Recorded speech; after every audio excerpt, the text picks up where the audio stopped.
હાલો મિત્રો, હું તો આવી ગયો રામેશ્વર મહાદેવ મંદિર રાધેકૃષ્ણ સોસાયટી તળાજામાં। અહીંયા તો ભોળાનાથના મંદિરની પ્રાણ પ્રતિષ્ઠા નિમિત્તે પંચકુંડી મહાયજ્ઞનું આયોજન કરવામાં આવ્યું છે। તારીખ 11, 12 ને 13 3 દિવસનો મહા ઉત્સવ અને યજ્ઞનું આયોજન કરવામાં આવેલું છે। તો જરૂરથી બધા મિત્રો પધારો અને સોસાયટીના તમામ કે ભાઈઓ બહેનો વડીલો તેમજ નાના ભૂલકાઓ બધા જરૂરથી પધારજો અને 3 દિવસનું મહાયજ્ઞનું આયોજન છે। તો જરૂરથી મિત્રો દર્શન કરવા માટે પધારજો।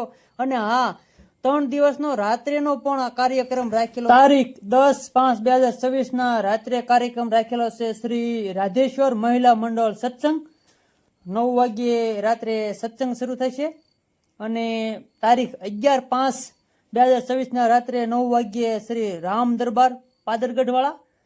તો મિત્રો જરૂરથી પધારજો।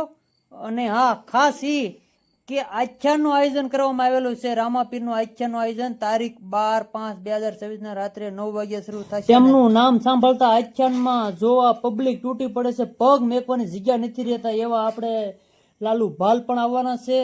અને તેમની સાથે લેડીઝ પાત્રમાં છે અશોક ચૌહાણ છે અને સંજય વર્તેજ છે અને ભૂરી માસી પણ પધારવાના છે મિત્રો। તો ખાસ કરીને સૌ મિત્રો પધારજો, ભાવભર્યું આમંત્રણ છે। અને હા, એક વખત જરૂરથી એડ્રેસ યાદ રાખી લો, તળાજા રાધેકૃષ્ણ સોસાયટીમાં રામાપીરનું આખ્યાન ભોળાનાથના મંદિરે રાખેલું છે।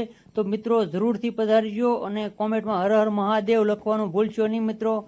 તો ચાલો મિત્રો, બધા કોમેન્ટમાં હર હર મહાદેવ લખી નાખજો। જય ભોળાનાથ।